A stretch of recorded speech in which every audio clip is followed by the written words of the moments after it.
In this video, I'm going to talk about Primoz Roglic bike size and fitting. That's it. There is no footage of the rider riding his bike or no picture of the bike actually. It's only me talking about bike size. Primoz Roglic is racing for the team Jumbo-visma, and the team is sponsored by the Canadian bicycle brand called Cervelo, as you probably know. And so this is since 2021. And my previous review of Primoz's bike was in 2019 when he was racing on the Bianchi Oltre XLR4. And at that time the bike was in size 53, and now in 2022 Primoz Roglic is racing on the Cervelo R5, that's the 2022 model, and the size is 51. Yes. So Primoz is 1.77 m or 170 centimeters tall, and he does race on the size 51 road bike. How did this happen? Well, it's very simple. Basically, the Bianchi was size 53, and moving with the Cervelo bikes are for the R5 is in size 54 or 51. So, as you probably know if you are watching this video, most of pro riders are racing on 1 to 2 size smaller than what is recommended by your local bike shop or by the manufacturer. But here, so moving from a size 53 to 54 is not an unseen thing. I've seen other riders actually moving from one small size to a bigger size. The thing is, size does matter, but that number, it doesn't matter. What is important is the length of the top tube and the reach. So to accommodate the closest smooth shift between the Bianchi to the Cervelo, it's been decided to go on the size 51. And the size 51 top tube is actually 531 millimeters, which is very, very close to a size 53 Bianchi top tube. So this is how the number 51 seems very small, but it's actually not that small size when looking at the feature of the frame. And actually, you can go on my homepage. You type DMCX.com, in the search box you put Primoz Roglic, and you will see the full sketch of the frame of the bike with the geometry in all details. Primoz's fitting on the bike is his saddle height, measured from the center of the bottom bracket to the top of the saddle, is 735 millimeters. The saddle is actually a physique antaless with carbon rails. The distance between the front of the saddle to the handlebar grip to the center of the handlebar grip is 550 millimeters, which means they did keep the same position as on the Bianchi, on the Cervelo. That's the most important. That's very critical. So the seat post has a 25 millimeters setback, and the saddle on the seat post is set with a setback of 62.5 millimeters.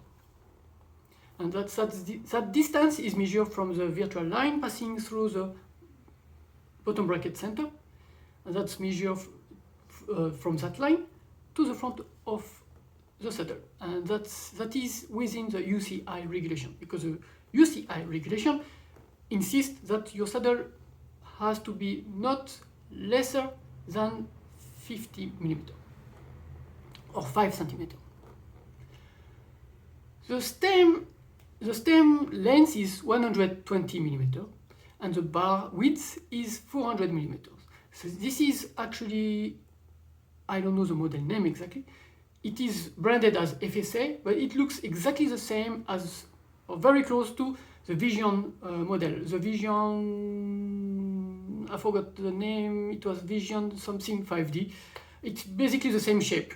It's one piece combo with a front sweep of 10 degrees. And so that's what is using Primoz. Some other riders on the R5, the new model R5, with separate parts, like a separate FSA stem and separate handlebar. So I tried to find the model on FSA homepage, but it's not there. So we will know probably in the next few months. What else should I mention? Yes, there is something new spotted on this year for the year 2022, especially watching the Pyrenees.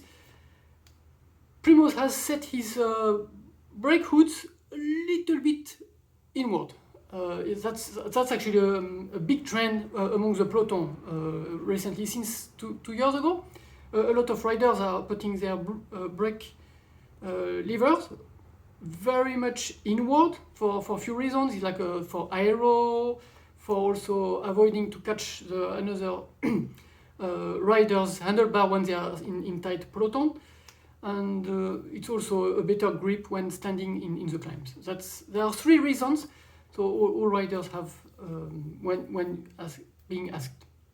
That's the only besides the size of the frame, which is small, and the brake levers set inwards. That's pretty much the only way you can spot this is Primoz Roglic bike, because the whole team Jumbo, it's very hard to spot something different from each bikes. They are all like set like perfectly within few millimeters, and this is very impressive, very pro team. The crank length. Cranks on Primoz bike on the road bike is 172.5 millimeters. The pedals are the Shimano, like the rest of the group. The whole team is sponsored by Shimano. So the group set is Shimano Dura-Ace, the i2 9200 type model. That's the 12-speed disc brake type. And the shoes, the whole team is also sponsored by Shimano, so everybody races with the Shimano S-Fire RC 902. I made it. Primoz has a kind of habit of having different color shoes than the rest of the bunch. So right now he's racing with blue colors, but sometimes he got like very nice design one-off shoes. The wheels are from Shimano also. Of course, it depends of the race profile. Most of the mountain stage for the moment are raced with Shimano Dura-Ace, that's the C35 with the 35 millimeters wall height. And on the tough climb, Roglic race with tubulars. On the flatter stage, they are most of the time on tubeless. And well, of course, you want to know also the tires. So they are from Vitoria. That's most of the time Vitoria Corsa. The section is 700 with a section of 25. Of course, depends of the course. If it's let's say it's on without tarmac, without asphalt, they might put like bigger section, like 26 or to 28, like on the Paris-Roubaix. But this is not the topic of the day. This bike is not going on the Paris-Roubaix. I think I did all. If you have any question, do not hesitate to leave me a question either below the video or on my homepage, where I'm looking at every day. Thank you. If you are still here to the end, we can do a virtual high five, and I hope to see you on the next video.